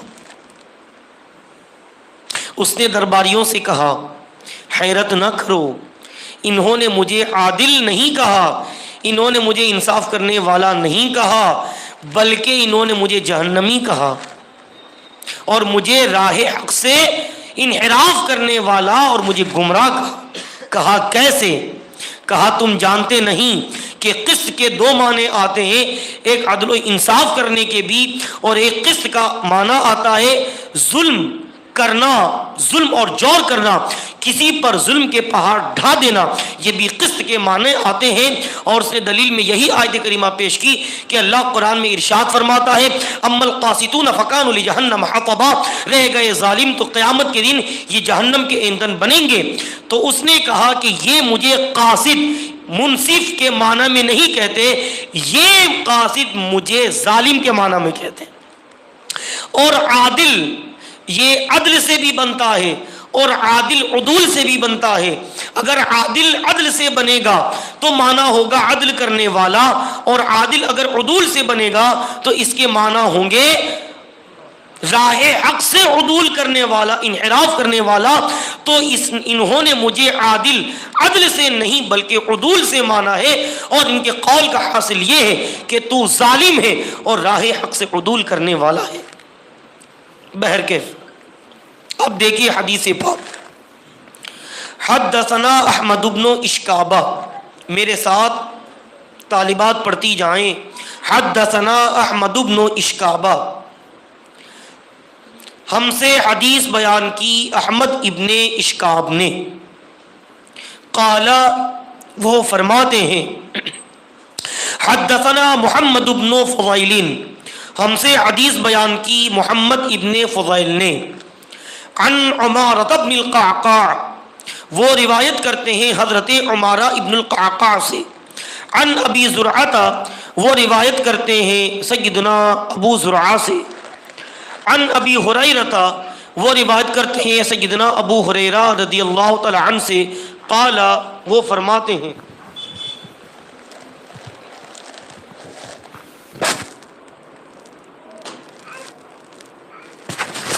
عن ابی ہریرہ رضی اللہ تعالی عنہ، وہ روایت کرتے ہیں سیدنا ابو ہریرہ رضی اللہ تعالی عنہ سے، قال، وہ فرماتے ہیں، قال النبی صلی اللہ تعالی علیہ وسلم، اللہ کے رسول صلی اللہ تعالی علیہ وسلم نے فرمایا، کلیمتان، حاضرین بھی میرے ساتھ مل کر پڑھے، کلیمتان حبیبتان الی الرحمن، دو کلمے رحمان کی بارگاہ میں محبوب ہیں، خفیفتان علی اللسان، زبان پر ہلکے ہیں، ثقیلتان فی المیزان، میزان عمل میں بھاری ہیں، دو کلمے رحمان کی نزدیک محبوب ہیں، دو کلمے رحمان کے نزدیک رحمان کی بارگاہ میں محبوب ہیں، خفیفتان علی اللسان، زبان پر ہلکے ہیں، ثقیلتان فی المیزان، میزان عمل میں بھاری ہیں۔ اب کون کون؟ تو میرے ساتھ پڑھیے گا، سبحان اللہ و بحمدہ، سبحان اللہ العظیم، سبحان اللہ و بحمدہ، سبحان اللہ العظیم، سبحان اللہ و بحمدہ، سبحان اللہ العظیم۔ اب حدیث پاک کے بارے میں ذرا سن لیں۔ یہ حدیث سیدنا امام بخاری رحمۃ اللہ علیہ نے 3 مقام پر ذکر فرمائی، ایک تو کتاب التوحید نامی چیپٹر کے تحت، ایک کتاب الدعوات میں، اور ایک کتاب الایمان والنذور میں، تینوں مقام پر سیدنا امام بخاری رحمۃ اللہ علیہ نے اس حدیث کو ذکر فرمایا۔ الفاظ کی تقدیم و تاخیر میں تھوڑا سا فرق ہے۔ یہاں پر سب سے پہلے امام بخاری حبیبتان الی الرحمن اس کو ذکر کرتے ہیں، اس کے بعد خفیفتان علی اللسان ثقیلتان فی المیزان، جبکہ کتاب الدعوات میں خفیفتان علی اللسان ثقیلتان فی المیزان یہ پہلے مذکور ہے، اور حبیبتان الی الرحمن یہ بعد میں مذکور ہے۔ اسی طرح کتاب الدعوات میں سبحان اللہ العظیم یہ پہلے مذکور ہے، اور سبحان اللہ و بحمدہ بعد میں مذکور ہے۔ اور کتاب الایمان والنذور میں اور کتاب الدعوات میں کتاب الایمان والنذور میں خفیفتان علی اللسان ثقیلتان فی المیزان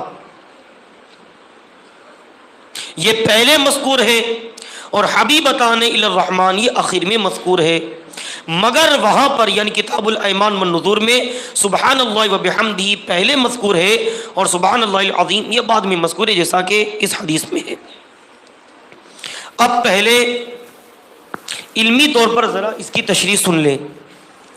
کلمتان یہ ہے موصوف، حبیبتان الی الرحمن یہ ہے اس کی پہلی صفت، خفیفتان علی اللسان یہ ہے اس کی دوسری صفت، ثقیلتان فی المیزان یہ اس کی تیسری صفت۔ موصوف اپنی تینوں صفتوں سے مل کر ہے خبر مقدم، اور سبحان اللہ و بحمدہ سبحان اللہ العظیم یہ ہے مبتدا مؤخر۔ علماء فرماتے ہیں کہ یہاں پر تقدیم خبر میں اس طرف اشارہ کرنا ہے کہ جب خبر ایسی عظیم الشان ہو کہ جس میں بندوں کے لیے اوصاف جمیلہ مذکور ہوں، تو ایسی صورت میں تقاضا قیاس یہ ہے کہ خبر کو مقدم کیا جائے۔ چنانچہ جب کہا گیا کہ دو کلمے ایسے ہیں جو رحمان کی بارگاہ میں بڑے محبوب ہیں، زبان پر بڑے ہلکے ہیں اور میزان عمل میں بہت بھاری ہیں، تو گویا سننے والے کو اشتیاق ہوا کہ ایسے دو کلمے ہیں کون، لہذا بعد میں مبتدا لا کر سننے والوں کے اشتیاق کو بڑھانے کے لیے اور آنے والی بات کو ان کے ذہن میں جاں گزی کرنے کے لیے آخر میں فرمایا گیا کہ دو ایسے کلمے جو رحمان کی بارگاہ میں بڑے محبوب ہیں، زبان کی ادائیگی میں بڑے سہل اور آسان ہیں اور میزان عمل میں بھاری ہیں، ایسے دو کلمے کون ہیں؟ جب ذہن پورے طور سے ایسے دو کلموں کو سننے کے لیے مشتاق ہو گیا تو فرمایا گیا یہ دو کلمے ہیں سبحان اللہ و بحمدی سبحان اللہ العظیم۔ اچھا، حبیبتان الی الرحمن، اللہ کی بارگاہ میں محبوب، کیا مطلب؟ کہ یہ دو ایسے کلمے ہیں کہ ان کلموں کے پڑھنے والے انسان اللہ کی بارگاہ میں محبوب ہوتے ہیں، یعنی اللہ ان کلمات کے ادا کرنے والے سے محبت فرماتا ہے۔ اور محبت کا مطلب کیا ہوتا ہے؟ دل کا کسی کی طرف جھکاؤ۔ ظاہر ہے کہ اللہ تبارک و تعالی دل سے بھی پاک ہے اور دل کی اس خاصیت سے بھی پاک ہے، تو ایسی صورت میں اللہ کے حق میں جب محبت کا لفظ استعمال کیا جائے تو کیا مطلب ہے؟ تو دیکھیے، جب انسان کسی کو محبوب رکھتا ہے، کسی سے محبت کرتا ہے، تو اس کا نتیجہ لازمی طور پر یہ ہوتا ہے کہ اس پر انعامات اور اکرامات کی بارش کرتا ہے۔ اسی معنی کر کے اللہ کے لیے محبت کا لفظ استعمال ہوتا ہے۔ اب مطلب یہ ہوا کہ دو ایسے کلمے ہیں کہ جو بندہ مومن ان دو کلموں کو پڑھ لے گا، اللہ تبارک و تعالی اس پر انعامات اور اکرامات کی بارش فرمائے گا، اور ان دو کلمے کے پڑھنے سے وہ اللہ کے انعام اور اکرام کی بارش میں نہانے لگے گا۔ اسی لیے اللہ کی وسعت رحمت کے ذکر کا یہ مقام تھا، اسی وجہ سے یہاں پر اللہ کے اسماء مبارکہ میں سے، اسماء الہیہ میں سے الی الرحمن کا لفظ ذکر کیا گیا کہ یہ مقام اللہ کی وسعت رحمت کے ذکر کا مقام ہے کہ عمل قلیل پر کثیر ثواب عطا فرماتا ہے۔ تو خدا کی وسعت رحمت کے ذکر کا جب یہ مقام تھا تو اسماء الہیہ میں سے الرحمن کا لفظ یہاں پر خاص طور پر ذکر فرمایا گیا تاکہ خدا کی وسعت رحمت کی طرف یہ لفظ اشارہ کرے۔ اچھا، جب یہ دو کلمے رحمان کی بارگاہ میں اتنے محبوب ہیں کہ جو ان دو کلموں کو پڑھ لے اللہ اس پر انعامات کی بارش فرماتا ہے، تو یہ دو کلمے تو بڑے زبان پر ادائیگی میں بھاری بھرکم ہوں گے، یعنی بڑے لمبے چوڑے ہوں گے، اور زبان سے ان کو ادا کرنا بڑا مشقت خیز ثابت ہوگا۔ لوگوں کے لیے ان کلمات کو ادا کرنا آسان نہ ہوگا۔ اس وہم کو دور کرنے کے لیے فرمایا گیا نہیں خفیفتان علی اللسان، یہ دو کلمے ایسے ہیں کہ ان کے حروف، ان کے الفاظ بھی کم ہیں اور زبان سے ان کا ادا کرنا بھی بہت آسان ہے۔ یعنی اللہ کا خاص کرم ہے کہ دیگر طاعتیں تو وہ ہیں کہ ان طاعتوں کے بجا لانے والے نماز، روزے، حج، زکوٰۃ، قربانی، صدقات و خیرات، ان طاعات طاعت کے بجا لانے والے بھی اللہ کی بارگاہ میں بڑے محبوب ہیں، مگر یہ طاعتیں وہ ہیں جو نفس انسانی پر شاق گزرتی ہیں، دشوار گزرتی ہیں۔ آپ نے دیکھا ہوگا جب 12 بج گئے اور آدمی نماز نہیں پڑھتا ہے تو نیند کتنی آنے لگتی ہے؟ جب نیند آنے لگتی ہے تو نماز پڑھنا بڑا شاق گزرتا ہے، مگر نیند بہت آسانی سے آ جاتی ہے، اسی وقت نیند آسانی سے آتی ہے۔ اور فجر کے وقت اٹھتے ہیں، دیکھیے خاص کر کے جب سردی کا موسم ہو، کڑاکے کی سردی ہو، تو فجر میں اٹھنے میں کتنی تکلیف درپیش ہوتی ہے کہ ٹھنڈا پانی، ٹھنڈی کے موسم میں مسجد میں جانا، پھر وہاں پر نماز پڑھنا کتنی مشقت خیز چیز ثابت ہوتی ہے۔ رمضان کا مہینہ آئے تو دیکھیے روزہ رکھنے میں کیا ہوتا ہے، کتنا لوگوں پر روزہ رکھنا مشقت خیز ثابت ہوتا ہے۔ بہت سے جوان کڑیل جوان ہوتے ہیں مگر روزہ نہیں رکھتے، کہ ماوا کی عادتیں، گٹکا کی عادتیں، روزہ نہیں رکھ پاتے ہیں۔ اور زکوٰۃ کے لیے جاؤ تو باوجود کہ یہی لوگ گانے بجانے، تماشوں میں، ڈی جے میں لاکھوں لاکھ روپیہ صرف کریں گے، مگر جب زکوٰۃ لینے کے لیے جاؤ تو کیا کہیں گے؟ ممی کے پوچھا تو نہ پپا کے پوچھا تو، یہی جواب دیتے ہیں، بھا کے پوچھا تو، یا لکھا دیا تو بڑا سرمایہ دار مگر لکھا یا کہ یہ 100 روپیہ۔ تعجب ہوتا ہے کہ زکوٰۃ ادا کرنا انسان کے نفس پر کتنا شاق گزرتا ہے۔ حج کو دیکھ لیں، قربانی کو دیکھ لیں، داڑھی کو دیکھ لیں، تو یہ طاعتیں وہ ہیں کہ جن کے بجا لانے والے اللہ کی بارگاہ میں یقیناً محبوب ہیں، مگر یہ طاعتیں نفس انسانی پر بہت مشقت خیز اور دشوار ثابت ہوتی ہیں۔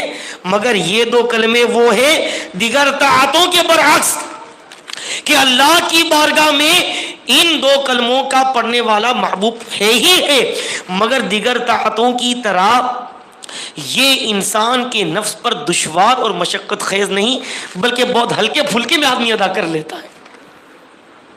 اچھا، جب ہلکے پھلکے میں آدمی ادا کر لے گا تو کیا میزان عمل میں بھی یہ ہلکے پھلکے ہوں گے؟ زبان پر آرام سے ادا کر لیتے ہیں، کوئی دشواری نہیں، کوئی وزن نہیں، کوئی بوجھ نہیں، تو کیا میزان عمل میں بھی بوجھ سے خالی ہوں گے؟ تو حضور آگے ارشاد فرماتے ہیں ثقیلتان فی المیزان، میزان عمل میں ان دونوں کا ثواب بہت بھاری ہوگا۔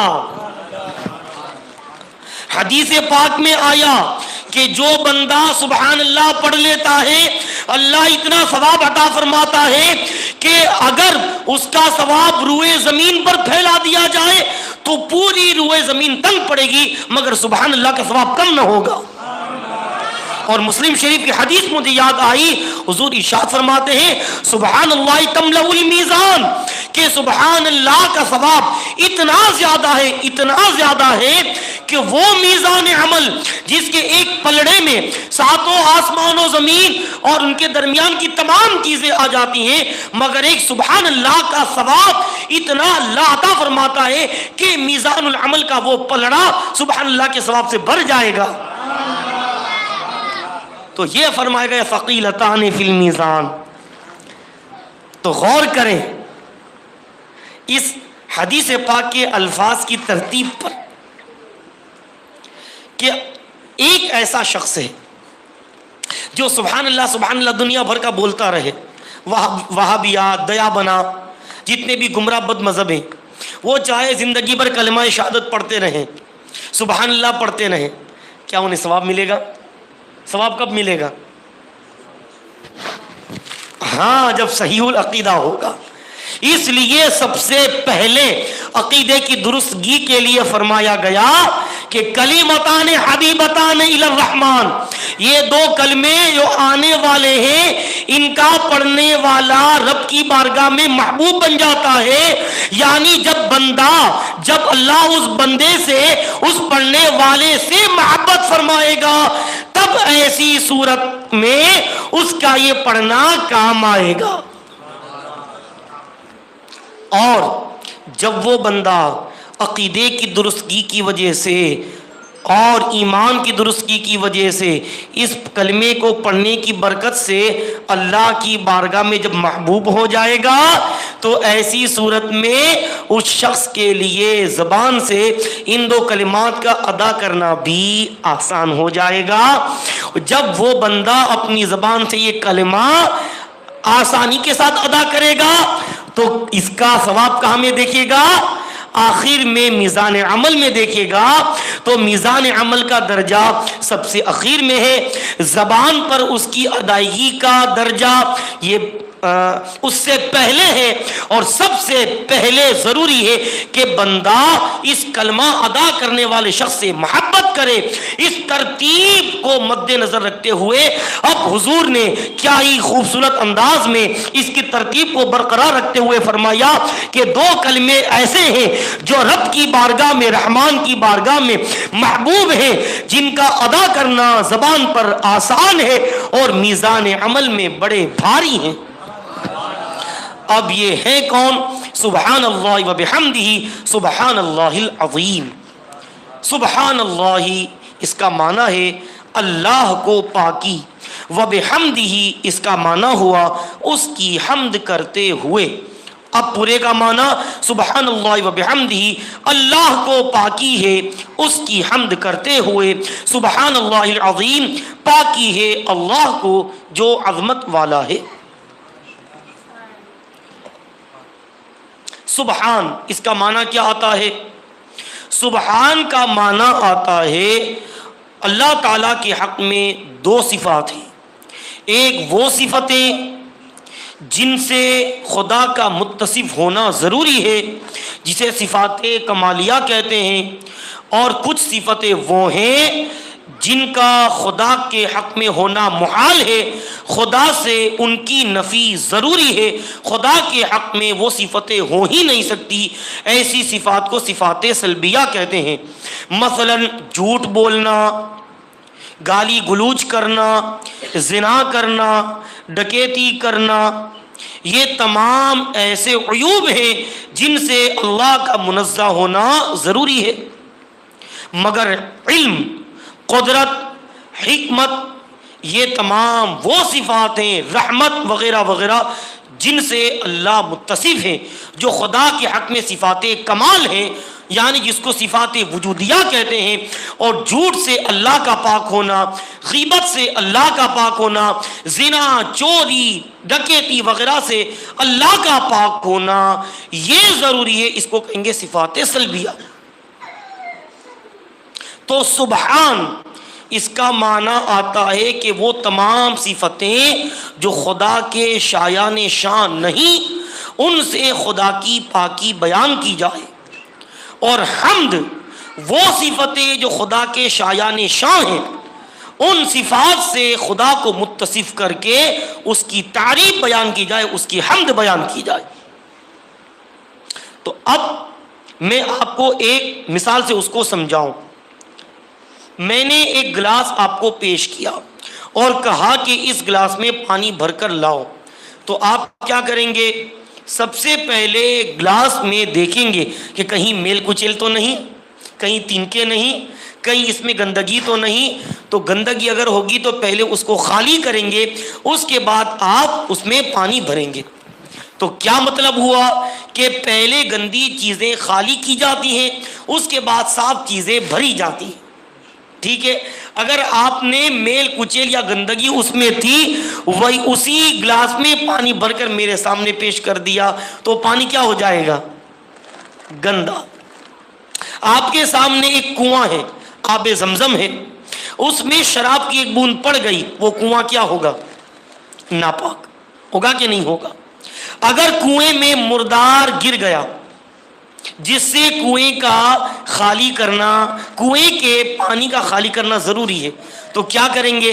پہلے اس مردار کو نکالیں گے، اس کے بعد ناپاک پانی خالی کر کے پاک پانی ڈالیں گے. یہی تو کریں گے. کسی نے ناپاک پانی نکالا مگر مردار اندر ہی میں، تو پاک پانی ڈالے گئے وہ کیا ہو جائے گا؟ ناپاک. تو پہلے ہے گندگی سے خالی کرنا، اس کے بعد ہے اچھی چیزوں سے بھرنا. اب سنیے سبحان اللہ و بحمدہ، اس میں سب سے پہلے سبحان کو ذکر کیا گیا. اس سے پتا چلا کہ بندے کا عقیدہ تب درست ہوگا جب پہلے اللہ کو تمام صفات سلبیہ سے وہ خالی اعتقاد رکھے، اس کے بعد جب وہ خدا کو صفات کمالیہ سے متصف مانے تب جا کر اس کا عقیدہ درست ہوگا۔ اس لیے سبحان اللہ سے اشارہ ہوا، خدا کو تمام صفات سلبیہ سے خالی کرنا، منزہ ماننا، اور اس کے بعد وبحمدہ کا ذکر ہوا جس سے اشارہ ہوا کہ خدا کو صفات کمالیہ سے، صفات وجودیہ سے بعد میں متصف کیا جائے، پہلے خدا کو صفات سلبیہ سے منزہ کیا جائے، اس کے بعد خدا کو صفات وجودیہ سے متصف کیا جائے۔ لہذا جب تک خدا کو صفات سلبیہ سے منزہ نہیں مانتے ہیں، جب تک خدا کو صفات سلبیہ سے منزہ نہیں مانیں گے، تب تک خدا کے حق میں چاہے کتنی ہی صفات کمالیہ کو ثابت مانے، اس کا عقیدہ درست ہوگا ہی نہیں۔ لہذا وہابی جو کہتا ہے کہ اللہ ایک ہے، اللہ عالم ہے، اللہ قادر ہے، اللہ حکیم ہے، اللہ شہید ہے، اللہ ازلی و ابدی، اللہ ازلی و ابدی علم رکھتا ہے، یہ تمام صفات سے متصف کرنا یہ ان کا بیکار ہوا، اس لیے کہ خدا کو صفات سلبیہ سے منزہ نہیں مانتے۔ وہ یہ مانتے کہ خدا جھوٹ بول سکتا ہے، خدا جھوٹ بولنے پر قادر ہے، بلکہ بعض نے معاذ اللہ کہا خدا جھوٹ بول چکا۔ تو جب تک خدا کو صفات سلبیہ سے منزہ نہ مانے تب تک صفات کمالیہ سے متصف ماننا یہ ان کا بیکار اور عبث ہوا۔ بالکل ایسے ہی جیسے کنویں میں مردار پڑا ہو، جب تک مردار نہ نکالو تب تک لاکھ آب زمزم ڈالو کوئی فائدہ نہیں ہوگا۔ اسی نقطے کی طرف اشارہ کرنے کے لیے سبحان کو پہلے ذکر کیا اور وبحمدہ کو بعد میں ذکر فرمایا۔ سبحان اللہ وبحمدہ، اللہ کو پاکی ہے اس کی حمد کرتے ہوئے، سبحان اللہ العظیم، پاکی ہے خدا کو جو عظمت والا ہے۔ شارعین فرماتے ہیں کہ سبحان کو 2 مرتبہ ذکر کرنا یہ تاکید کے لیے ہے۔ کس کے لیے؟ تاکید کے لیے کہ بیٹا باپ سے کسی عظمت اور اہمیت والی بات کو جب ذکر کرتا ہے تو بار بار کہتا ہے بیٹا ایسا مت کرنا، بیٹا ایسا مت کرنا، بیٹا یہ مت کرنا، ایک کی لفظ کو بار بار دہراتا ہے تاکید کے لیے۔ تو یہاں اللہ تبارک و تعالی نے سبحان اللہ و بحمدہ، سبحان اللہ العظیم، اس میں لفظ سبحان کو 2 بار، اس میں اللہ کے رسول صلی اللہ علیہ وسلم نے لفظ سبحان کو 2 مرتبہ ذکر فرمایا تاکید پیدا کرنے کے لیے اور یہ بتانے کے لیے کہ خدا کو صفات کمالیہ سے متصف ماننا اس کا درجہ بعد میں ہے۔ سب سے پہلے تم پر ضروری یہ ہے کہ خدا کو صفات سلبیہ سے منزہ مانو، منزہ مانو۔ سبحان اللہ العظیم، پاکی ہے اللہ کو جو عظمت والا ہے۔ عظمت والا تبھی ہو سکتا ہے جب صفات کمالیہ سے متصف ہو اور صفات سلبیہ سے منزہ ہو۔ ایک ایسا شخص جو علامہ وقت ہے، جسے اللہ نے علم و فن کی تمام قدرتوں اور توانائیوں سے نوازا، صفت وجودی سے، صفت کمال سے وہ متصف ہے، اللہ نے اسے دولت بھی دی، منصب بھی دیا، سب دیا، تمام خوبیوں سے متصف ہے، مگر وہ نماز نہیں پڑھتا ہے، مگر روزہ نہیں رکھتا ہے، حج نہیں کرتا، صدقہ نہیں کرتا، گناہوں سے نہیں بچتا۔ بتائیے وہ عظمت والا ہوگا؟ ہوگا؟ عظمت والا کب ہوگا؟ جب وہ گناہوں سے بچے اور ساتھ ساتھ اس کے پاس علم جیسی صفت ہو، اس کے پاس راہ حق میں خرچ کرنے والی دولت ہو، اس کے پاس دینی منصب ہو۔ یہ تب کارآمد ہوگا جب وہ برائیوں سے اپنے آپ کو بچائے۔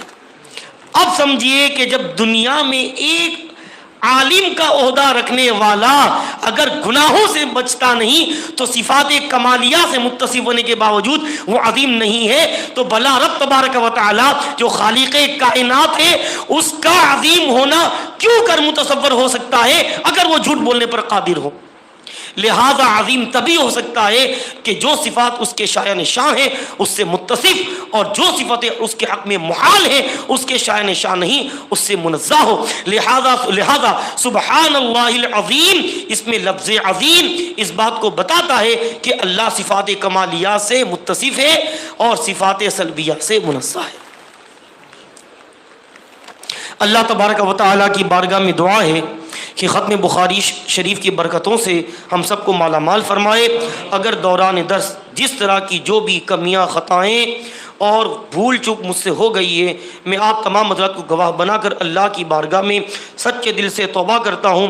استغفر اللہ ربی من کل ذنب و خطیئۃ واتوب الیہ، لا الہ الا اللہ محمد رسول اللہ صلی اللہ علیہ وسلم۔ پروردگار عالم ان فارغ ہونے والی طالبات کو اپنے فضل و کرم سے علم و عمل کی لا زوال دولت اور نعمت سے مالا مال فرمائے۔ پروردگار عالم انہیں اپنے علم سے زیادہ اس پر عمل کرنے کی توفیق رفیق عطا فرمائے، انہیں اپنے علم کو صحیح مصرف میں صرف کرنے کی توفیق عطا فرمائے، نیت خیر اور اخلاص کے ساتھ علم کی نشر و اشاعت کرنے کی توفیق عطا فرمائے۔ پروردگار عالم ہم سب کو مسلک اہل سنت و جماعت، مسلک اعلی حضرت پر سختی سے قائم رکھ یا اللہ۔ جب تک دنیا میں رکھ ایمان کے ساتھ رکھ، جب دنیا سے اٹھا تو ایمان کے ساتھ اٹھا، اور اس کتاب مبارک کی برکتوں سے ہم سب کو مالا مال فرمائے یا اللہ۔ یہاں جتنے بھی حاضرین ہیں سب کی جائز و نیک تمنائیں پوری فرما، سب کے ایمان عقیدے، ایمان عمل اور دکان مکان سب کی حفاظت فرما یا اللہ۔ ہم میں جو بے اولاد ہے اس کتاب مبارک اور ختم بخاری شریف کے درس کی برکت سے یا اللہ جو بے اولاد ہے اسے صاحب اولاد بنا، جو رزق کی تنگیوں میں گرفتار ہیں پروردگار عالم انہیں کشادگی رزق کے سرفراز فرما، ان کی رزق کی پریشانیاں اور تنگیاں دور فرما یا اللہ۔ نیکوں کی صحبت نصیب فرما، نیکیوں سے الفت نصیب فرما یا اللہ۔ بروں سے دور رہنے کی توفیق عطا فرما، برائیوں سے دور رہنے کی توفیق رفیق عطا فرما یا اللہ۔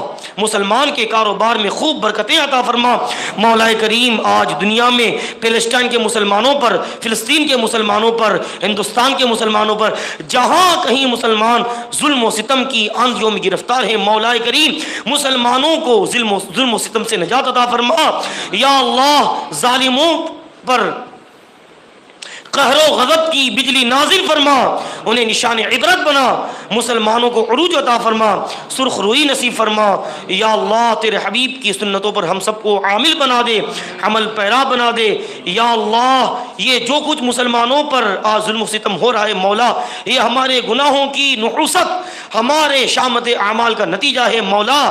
پروردگار عالم ہمیں عمل خیر کی توفیق عطا فرما، عمل بد سے ہمیں بچا یا اللہ۔ ہمیں سنی امام کے پیچھے 5 وقتہ با جماعت نماز پڑھنے کی توفیق رفیق عطا فرما یا اللہ۔ ہم میں جو قرض کی بلاؤں میں گرفتار ہے مولا، قرض سے انہیں نجات اور رہائی عطا فرما یا اللہ۔ ہمارے بہت سے بھائی ایسے ہیں جنہیں سخت ترین مہلک بیماری ہو گئی ہے مولا کریم، انہیں اپنی مہلک بیماری سے نجات عطا فرما۔ سیدنا امام بخاری رحمۃ اللہ علیہ کے اس حدیث پاک کی برکت سے، ختم بخاری شریف کی برکت سے یا اللہ انہیں اپنی مہلک بیماری سے شفاء کلی عطا فرما، صحت عاجلہ کاملہ تمام نصیب فرما یا اللہ۔ ہم سب کی بیماریاں دور فرما، ظاہری بیماری دور فرما، باطنی بیماری دور فرما، ہم سب کو ایک بنا، نیک بنا، تندرستی نصیب فرما، صحت و توانائی نصیب فرما۔ ان اللہ و ملائکتہ يصلون على النبي يا ايها الذين امنوا صلوا عليه وسلموا تسليما اللهم صل على سيدنا ومولانا محمد معدن الجود والكرم وآله وبارك وسلم سبحان ربك رب العزة عما يصفون وسلام على المرسلين والحمد لله رب العالمين۔